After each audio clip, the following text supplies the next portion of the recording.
Sarah Ginting, guru bidang studi IPA, mahasiswa PPG dalam jabatan kategori 2 tahun 2022 dari SMP Seruni Putih. Saat ini saya sedang mengikuti praktik pengalaman lapangan 2. Terima kasih. Selamat pagi anak-anak. Silakan ketua kelas untuk mempersiapkan. Siap, Kak.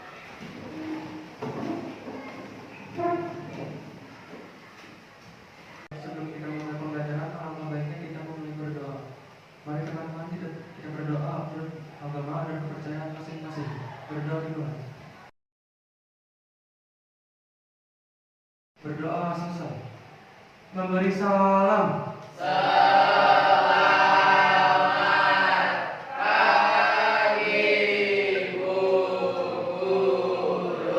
Selamat pagi anak-anak. Silakan duduk. Bagaimana kabar kalian hari ini? Baik. Ibu akan memeriksa kehadiran kalian pada pagi hari ini. Jika hadir, angkat tangan. Jika tidak, beritahu siapa yang tidak hadir, ya. Ibu mulai yang pertama. Albert. Albert hadir. Michael. Hadir. Martin. Sisi. Sisi tidak masuk, Bu. Kenapa, nak? Karena sakit. Oke, Sisi sakit. Marco. Ini, Bu. Satu lagi siapa ya teman kalian yang mau Dinda. masuk? Dinda, Bu. Dinda. Dinda apa kabarnya? Dinda izin. Oh, ini tidak izin. Baik, terima kasih Marco. Di tahun pelajaran 2022-2023 semester kedua, hari ini adalah minggu kedua kita memulai pembelajaran. Nah, Ibu sangat senang anak-anak hadir semua dalam kegiatan pembelajaran hari ini. Nah, anak-anakku sekalian, secara sederhana kita akan mengetahui kandungan zat dalam suatu benda atau makhluk hidup dengan kegiatan pembelajaran pada pagi hari ini. Nah, anak-anak sekalian, ada tujuan pembelajaran. Kenapa kita harus belajar hari ini, Bu Sarah? Nah, tentu kalian pengen tahu apa sih tujuan? Ya. Percobaan melalui kegiatan percobaan peserta didik dapat mengidentifikasi perbedaan antara zat dalam benda dan makhluk hidup secara Ya. pasti. Anak-anak sekalian, nanti ada kita lakukan percobaan dengan berbagai macam bahan, ya, benda maupun yang akan kita analisa apakah kandungan zatnya. Guru akan menyampaikan apa sih yang akan kita pelajari pada pembelajaran kali ini. Yang pertama, partikel penyusun benda dan makhluk hidup itu terdiri dari molekul, ya. Nah, molekul itu sendiri, ya, ada yang disebut dengan atom. Nah, hari ini atom itu kita akan lihat perkembangannya oleh para ahli.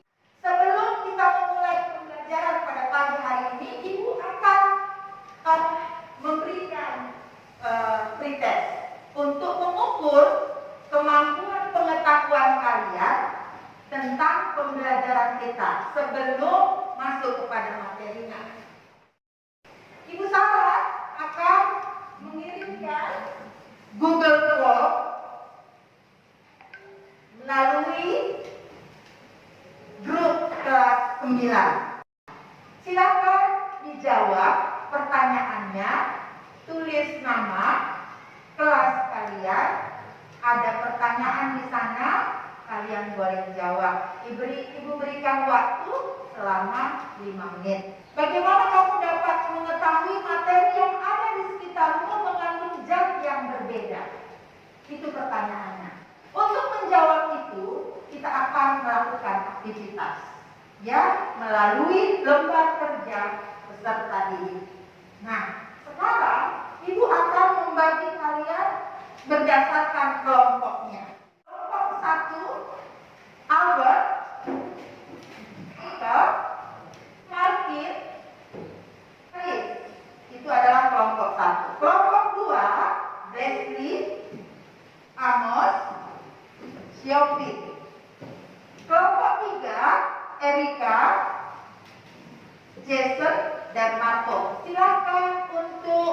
di kelompoknya masing-masing. Sekarang buka lembar kegiatan peserta didik, buka LKPD-nya. Secara sederhana kita akan mengetahui kandungan zat dalam suatu benda atau makhluk hidup melalui percobaan hari ini. Sudah ada di hadapan kalian, ya, sudah ada semua. Nanti kalian akan uji satu-satu bahan itu, kira-kira dia mengandung unsur apa ya. Ibu Sarah berikan waktu 10 menit untuk melakukan percobaan. Ya, cium dulu, tadi katanya ikut prosesnya, langkah kerja.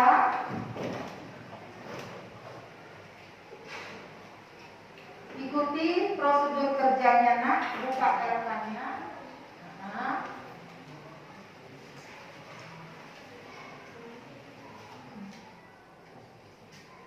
Ya. Nih. Potonglah kain perca. Sudah ada gunting di depan kalian, ambil satu-satu. Ya. Oke. Ditulis, ada yang menulisnya, ada yang memulai percobaan, ya. Yuk silakan pakai pinset ya. Ya, mulai dari nomor 1, nak. Tadi nomor 1 apa di situ? Bulu unggas. Mulailah dengan bulu unggas. Ya. Cium dulu bau sebelumnya. Boleh dibagi temannya untuk mencium. Ya, sudah. Lalu bakar. Sekarang silakan berdiskusi.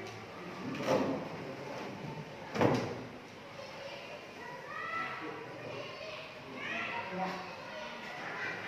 Hasil pengamatan sudah ada, lalu dugaan zat yang terkandung diisi, lalu diskusi.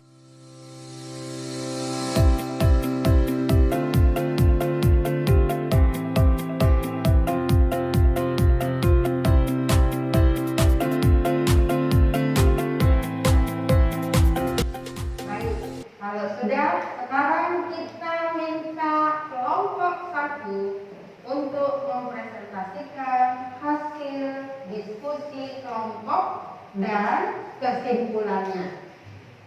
Kepada kelompok 1 dipersilahkan.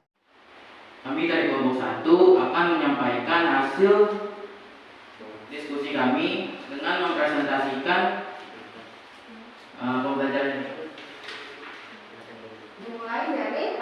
mulai dari hasil pengamatan. 1. Bulu unggas sebelum dibakar tidak berbau, setelah dibakar berbau gosong. Dugaan zat yang terkandung adalah keratin dan fosfor. Yang kedua, helai rambut sebelum dibakar tidak berbau, setelah dibakar berbau gosong. Dugaan zat yang terkandung keratin. Yang ketiga, sepotong daging sebelum dibakar bau amis, setelah dibakar bau gosong. Dapat disimpulkan bahwa setiap makhluk hidup dan semua makhluk hidup mempunyai unsur penyusun yang berbeda. Terima kasih untuk kelompok. Kita berikan tepuk tangan untuk kelompok 1. Sekarang kelompok 2. Silakan. Kita dari kelompok 2 akan memberi presentasi dari hasil pengamatan yang kita telah lakukan tadi. Pertama dari hasil pengamatannya, nama bahannya pertama bulu unggas. Sebelum dibakar baunya amis, setelah dibakar gosong. Dugaan zat yang terkandung protein.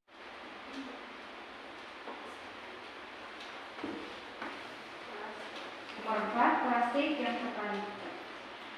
Sebelum dibakar tidak ada bau, setelah dibakar berbau gosong. Dugaan zat yang terkandung nitrogen, klorin. 5, kayu. Sebelum dibakar berbau seperti kayu, setelah dibakar berbau gosong. Dugaan zat yang terkandung selulosa dan lignit. Kesimpulannya dari kelompok 2, setiap bahan dan makhluk hidup memiliki zat yang berbeda-beda. Oleh karena itu, jika bahan-bahan tersebut dibakar, akan menghasilkan bau-bau yang berbeda-beda. Tepuk tangan untuk kelompok 3. Silakan mempresentasikan hasil pengamatan dan diskusi kelompoknya. Silakan. Kami dari kelompok 3 akan mempresentasikan hasil pengamatan dan diskusi kelompok kami. Saya Jason dari kelompok 3 akan mempresentasikan hasil pengamatan nomor 1, 2, dan 3. Nomor 1, kertas sebelum dibakar tidak memiliki bau. Setelah dibakar memiliki bau arang. Dugaan zat yang terkandung adalah selulosa. Kedua, rambut.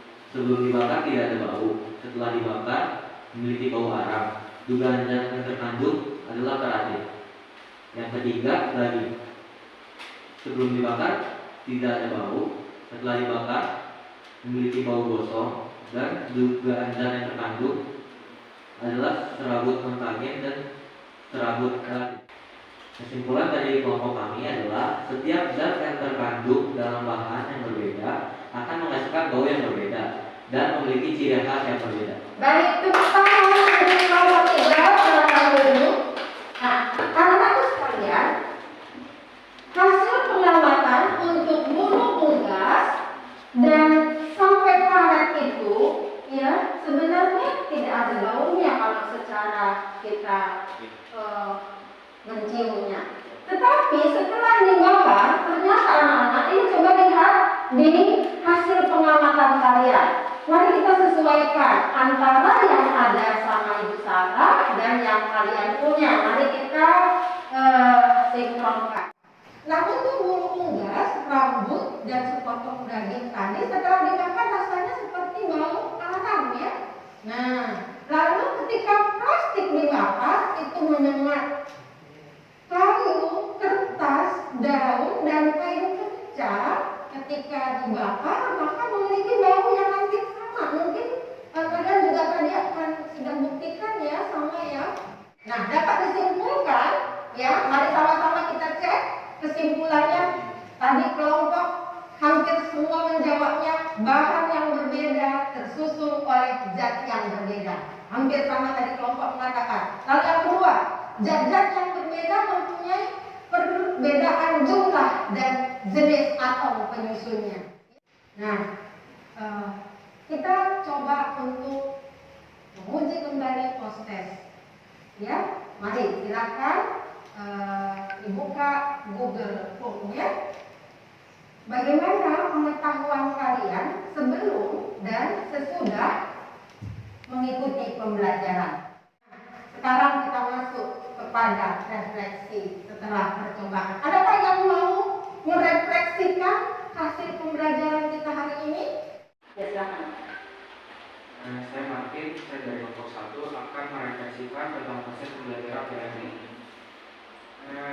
Yang sudah saya pelajari pada hari ini itu tentang penyusunan benda dan makhluk hidup, dan pembelajaran pada hari ini semuanya berjalan dengan baik, berhasil, dan tidak ada kesulitan yang saya hadapi pada pembelajaran hari ini. Anak-anak sekalian, Ibu akan memberikan penghargaan kepada kelompok yang hari ini terbaik dibandingkan temannya. Semua baik, tapi pasti ada yang terbaik. Kita berikan tepuk tangan untuk kelompok 3. Kelompok 3, silakan berdiri kelompok 3.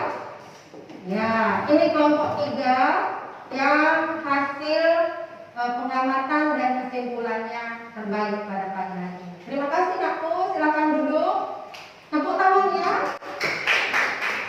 Nah, anak-anakku sekalian, pertemuan berikutnya kita belajar tentang atom dan partikel penyusunnya.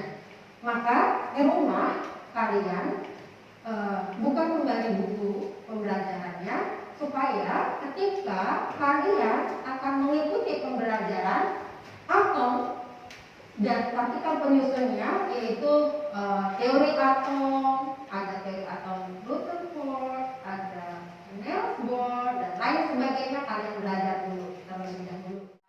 Kita akan menutup pembelajaran kita pada pagi hari ini dengan berdoa kepada ketua kelas Marco.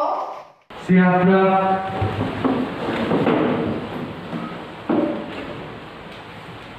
Sebelum kita mengakhiri pembelajaran ini, alangkah baiknya kita kembali berdoa. Mari teman-teman kita berdoa menurut agama dan kepercayaan masing-masing. Berdiri. Berdoa selesai. Memberi salam.